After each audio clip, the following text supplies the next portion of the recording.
दोस्तों आज हम लोग एक ऐसे ब्रिज के बारे में बात करने वाले हैं जहां से 1300 लोग गायब हो चुके हैं। जी हाँ, उनमें से सिर्फ कुछ लोगों की लाश मिली है और बाकी लोगों की लाश आज तक मिली ही नहीं है। और इस ब्रिज के ऊपर एक मूवी भी बनाई जा चुकी है जिसका नाम है द ब्रिज कर्स, जो 2020 में रिलीज हुई थी।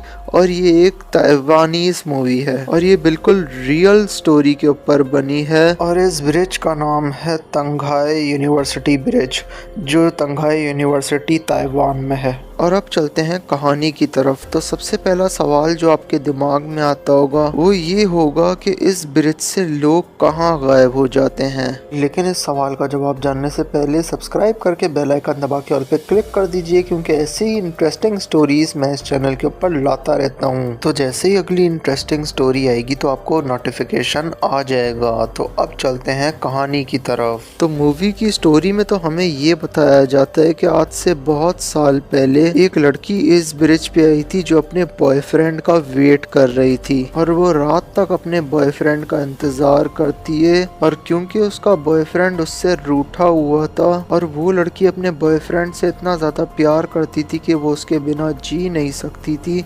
इसीलिए वो लड़की उस ब्रिज से कूद के खुदकुशी कर लेती है, यानी कि सुसाइड कर लेती है। और लोगों का मानना है कि उस ब्रिज के ऊपर उस लड़की की रूह या फिर आत्मा आज तक भटकती है। अब होता क्या है कि 2016 के अंदर टंघाई यूनिवर्सिटी के ही 6 दोस्त उस ब्रिज के ऊपर जाने का प्लान बनाते हैं और वो इस सब को रिकॉर्ड करने वाले थे ताकि उन्हें पता लग सके कि वहाँ से लोग कैसे गायब होते हैं। और जैसे ही रात होती है तो 6 में से एक दोस्त जिसका नाम था वैन याओ, वो पांचों दोस्त उस एक दोस्त को आंखों पे पट्टी बांधकर आगे भेज देते हैं। फिर उन 5 दोस्तों के पीछे पड़ी हुई चेयर अपने आप हिलने लगती है, जिसकी वजह से वो पांचों के पांचों दोस्त वहां से भाग जाते हैं। फिर जब वैन याओ पट्टी खोलता है और पीछे मुड़ के देखता है तो उसे कोई भी नजर नहीं आता है, क्योंकि उसके सारे दोस्त भाग चुके थे।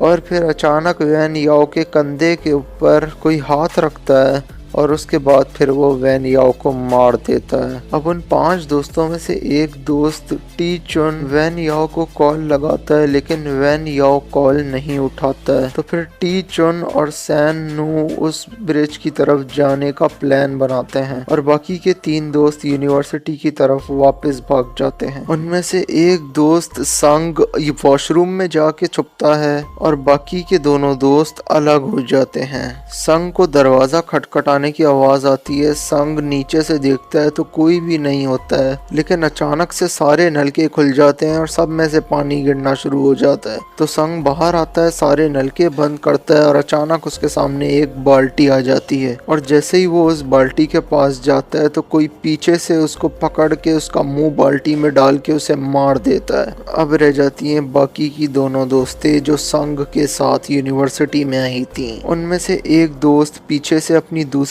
दोस्त को डराती है और जैसे ही पहली दोस्त पीछे मुड़कर देखती है तो वो कोई भूतनी नहीं बल्कि वो उसकी दूसरी दोस्त ही होती है, जिसकी वजह से वो पहली दोस्त नाराज हो जाती है और फिर वो वहाँ से चली जाती है। और पहली दोस्त के हाथ गंदे हो गए होते हैं, इसीलिए वो धोने लग जाती है। और जैसे ही वो हाथ धोकर बाहर आती है तो वहाँ पे उसे किसी की रूह दिखाई देती है, जिसे देखकर वो काफी ज्यादा डर जाती है और फिर वो वहाँ से भाग जाती है। और फिर सीन स्विच हो जाता है दूसरी दोस्त की तरफ। दूसरी दोस्त टॉर्च मारते हुए आहिस्ता आहिस्ता करके आगे बढ़ रही होती है। वो नीचे झुक कर बैठ कर जा रही होती है क्योंकि वो भी काफी ज्यादा डरी हुई होती है। इतने में उसे वो चुड़ैल जमीन पर नजर आती है और फिर वो भी काफी ज्यादा डर जाती है। और इतने में दूसरी दोस्त भी वहाँ पे आ जाती है और फिर वो दोनों मिलकर छत के ऊपर चले जाते हैं। और फिर वो चुड़ैल भी वहाँ पर आ जाती है और वो एक दोस्त को यूनिवर्सिटी से नीचे फेंक देती है और दूसरी को पानी के टैंक में डुबा के मार देती है। और फिर सीन स्विच हो जाता है टी चान की तरफ और सानियो की तरफ, जो दोनों ब्रिज की तरफ गए थे। अब वो दोनों भी यूनिवर्सिटी यूनिवर्सिटी के अंदर आते हैं और वो सीसीटीवी कैमरा वाले रूम में चले जाते हैं। वो दोनों सारे सीसीटीवी कैमरास की फुटेजेस देख रहे थे कि इतने में एक कैमरा के ऊपर उन्हें एक भूत नजर आती है। पहले तो वो कैमरे से काफी ज्यादा दूर थी, लेकिन अचानक से वो कैमरे के काफी ज्यादा करीब आ जाती है, जिसकी वजह से वो दोनों ही डर जाते हैं और फिर वो वहाँ से निकल जाते हैं। और फिर वो एक सेफ कमरे के अंदर पहुँचते हैं, लेकिन वहाँ पे काफी ज्यादा अंधेरा होता है।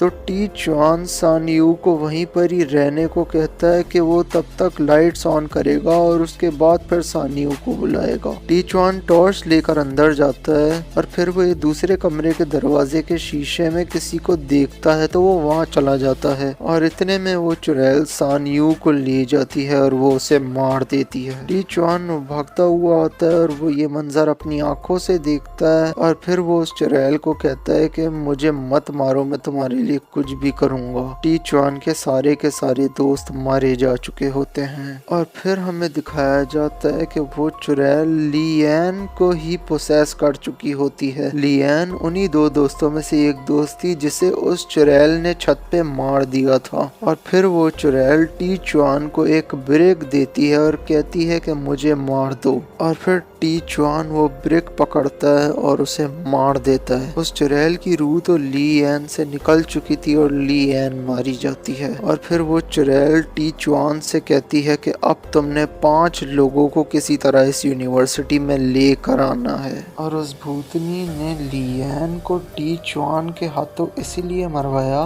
क्योंकि 4 साल पहले 2012 के अंदर लियन बच गई थी सबसे आखिर में। तो इसीलिए उस भूतनी ने लियन को कहा था कि मैं तुम्हारी जान सिर्फ इसलिए बख्शूंगी कि मैं तुम्हें प्रोसेस कर लूंगी, यानी कि तुम्हारी रूह पे कब्जा कर लूंगी और तुम कोई भी ऐसी हरकत नहीं करोगी कि जिससे किसी को ये पता लगे कि तुम्हारे अंदर एक चुड़ैल है। और तुम ठीक 4 साल बाद 29 फरवरी 2016 को मेरे लिए 5 स्टूडेंट्स को इस ब्रिज पे लेके आओगी ताकि मैं उन्हें मार सकूं। तो लियन उस वक्त अपनी जान बचाने के लिए उस चुड़ैल की बातों में हामी भर लेती है और फिर वो ऐसा ही करती है। 4 साल बाद वो अपने 5 दोस्तों को ले जाती है और 5वें नंबर पे वो खुद मारी जाती है टी चुआन के हाथों से। उसके बाद फिर हमें दिखाया जाता है एक जर्नलिस्ट जो उन 5 दोस्तों की फोटो देख रही होती है, लेकिन फिर वो गौर करती है कि ये तो टोटल 6 दोस्त है और यहाँ पे फोटो तो सिर्फ 5 दोस्तों की है।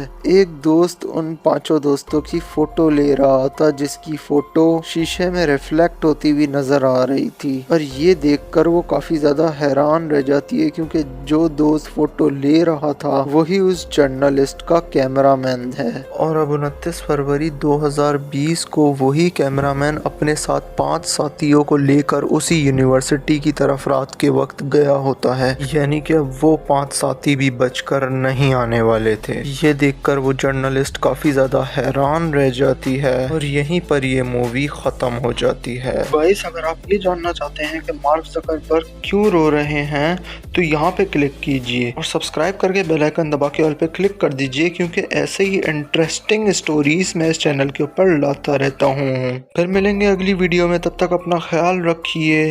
Good bye.